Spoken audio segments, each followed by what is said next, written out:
India आज पूरी दुनिया में सबसे बड़ा आर्म्स एंड एम्युनिशन का इंपोर्टर है। इनफैक्ट लास्ट ईयर पूरे वर्ल्ड की टोटल सप्लाई में से इंडिया ने मोर देन 10% का इंपोर्ट खुद किया था अकेले। इंडिया का डिफेंस हर साल 10 से 12% से ग्रो कर रहा है और पूरे बजट में डिफेंस टॉप 3 एलोकेटेड सेक्टर तो होता ही है। लास्ट ईयर इंडिया का डिफेंस बजट लगभग $75 बिलियन था, यानी कि 6,50,000 करोड़। सुन के बहुत ज्यादा लगता है, राइट? बिल्कुल भी नहीं। जानकर हैरानी होगी कि चाइना का डिफेंस बजट 3.5 गुना ज्यादा है इंडिया से। Given the threat India has from China, हमारा डिफेंस बजट तो फिर भी कम ही है।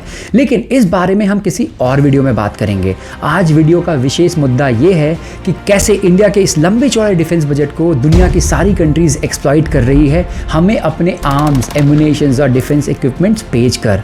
लेकिन अब नहीं, इंडिया अब net zero importer of arms and ammunitions बनते जा रहा है। आगे आने वाले साल 2025 में से India will completely stop importing any forms of arms, ammunitions, defence equipment from any part of the world. India truly आत्मनिर्भर बनने जा रहा है डिफेंस सेक्टर में भी। इंडिया ये इनक्रेडिबल और इम्पॉसिबल फीट अचीव करेगा कैसे, इस सब के बारे में चर्चा की जाएगी। इस वीडियो में बने रहिए, लेकिन पहले भूलिए मत subscribe this channel so that I can make such interesting and deep research videos.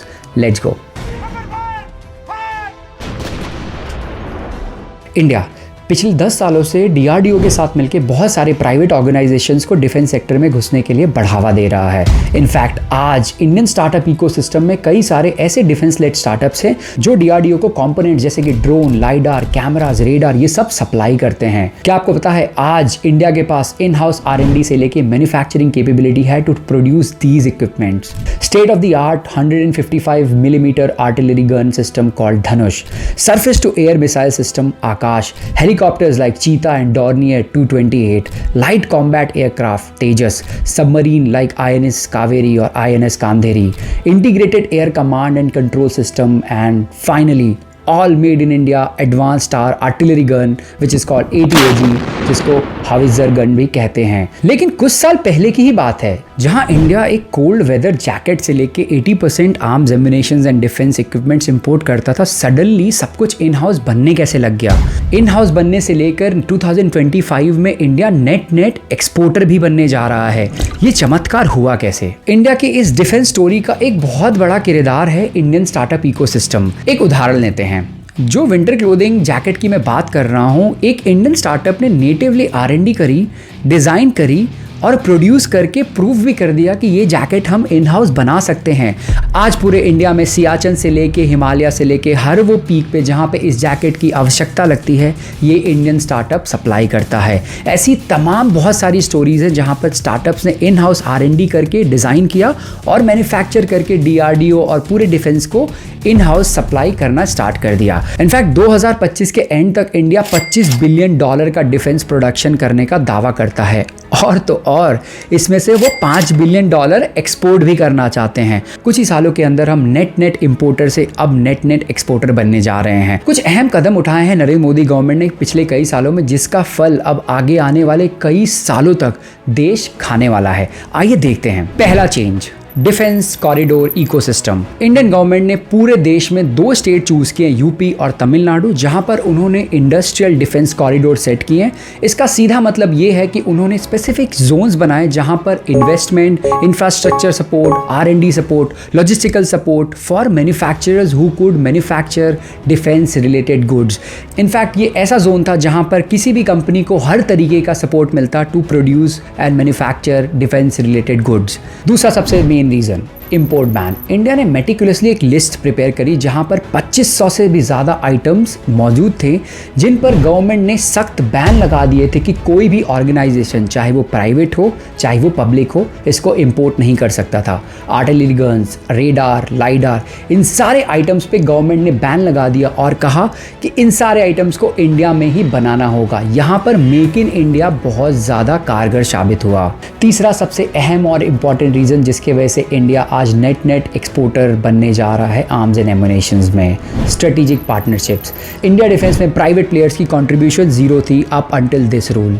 अब defence manufacturing assets like submarines, fighter jets, helicopters, ये सारी चीज़ें प्राइवेट प्लेयर्स प्रोड्यूस कर सकती हैं बिकॉज गवर्नमेंट ने अपनी पॉलिसीज रिलैक्स कर दी हैं।